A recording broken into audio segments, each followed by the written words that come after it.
നമ്മുടെ പുതിയ മുഖ്യമന്ത്രി ഒരത്ഭുതമാണ്. മന്ത്രിയാകുന്നതിന് മുമ്പ്,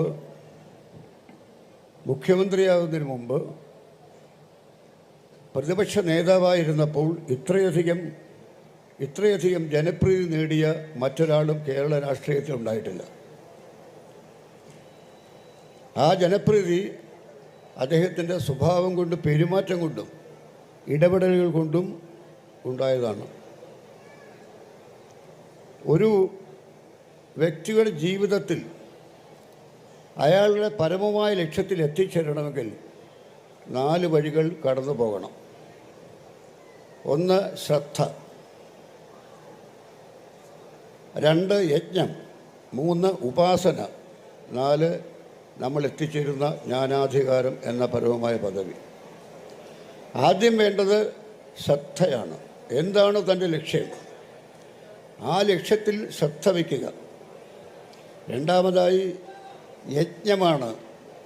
ആഗ്രഹിച്ചാൽ മാത്രം ഒന്നും നേടാൻ സാധ്യമല്ല. നമ്മൾ പ്രയത്നിച്ചുകൊണ്ടേയിരിക്കണം. ആ യജ്ഞം നിസ്സാരമല്ല. ഒരുപാട് ദുഃഖങ്ങൾ അനുഭവിക്കേണ്ടി വരും, ഒരുപാട് എതിർപ്പുകൾ നേടേണ്ടി വരും. എന്നാലും ഒട്ടും പതറാതെ തൻ്റെ ലക്ഷ്യത്തിൽ മുന്നേറാനായിട്ട് യത്നിക്കുക, പ്രവർത്തിച്ചുകൊണ്ടിരിക്കുക. അത് കഴിഞ്ഞാൽ ഉപാസന, നമ്മുടെ ലക്ഷ്യത്തെ ഉപാസിക്കുക.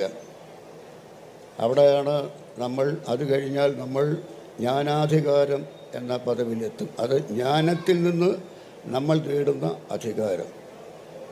ഞാനീ പറയുന്നതിന് ഏറ്റവും വലിയ ഉദാഹരണം എൻ്റെ മനസ്സിലുള്ളത് മോഹൻലാൽ തന്നെയാണ്.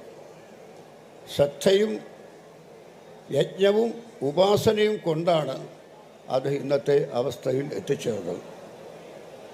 ഇന്നും ഇത്രയും തിരക്കിലും രാവിലെ 6 മണിക്ക് ഒരു ഷോട്ട് എടുക്കണം എന്ന് ലാലിനോട് പറഞ്ഞാൽ കൃത്യമായി അദ്ദേഹം 6 മണിക്ക് ലൊക്കേഷൻ എത്തിയിരിക്കും. അവിടെ അദ്ദേഹത്തിന് പ്രശസ്തിയോ സമയക്കുറവോ ഒന്നും പ്രശ്നമാവുകയില്ല. അതുകൊണ്ട് അതേപോലെ തന്നെ തൻ്റെ കർമ്മപഥത്തിൽ യാതൊരു പതർച്ചയുമില്ലാതെ നീങ്ങുന്ന ഒരു രാഷ്ട്രീയ നേതാവാണ് ശ്രീ VD സതീശൻ. എനിക്ക് ഒരനുഭവമുണ്ട്. ഇവിടെ നിങ്ങൾ എൻ്റെ ഗാനരചനയെക്കുറിച്ച് പറഞ്ഞു, സംവിധാനത്തെക്കുറിച്ച്. ഞാൻ സ്വന്തമായിട്ട് 26 സിനിമകൾ നിർമ്മിച്ച ഒരു നിർമ്മാതാവാണ്. ഈ 26 സിനിമകളിൽ പകുതിയിലധികവും പരാജയങ്ങളായിരുന്നു, സാമ്പത്തിക പരാജയങ്ങളായിരുന്നു. ഓരോ ചിത്രവും പരാജയപ്പെടുമ്പോൾ പതർച്ച ഉണ്ടാകും. പക്ഷേ അവിടെ തലകുനിക്കാതെ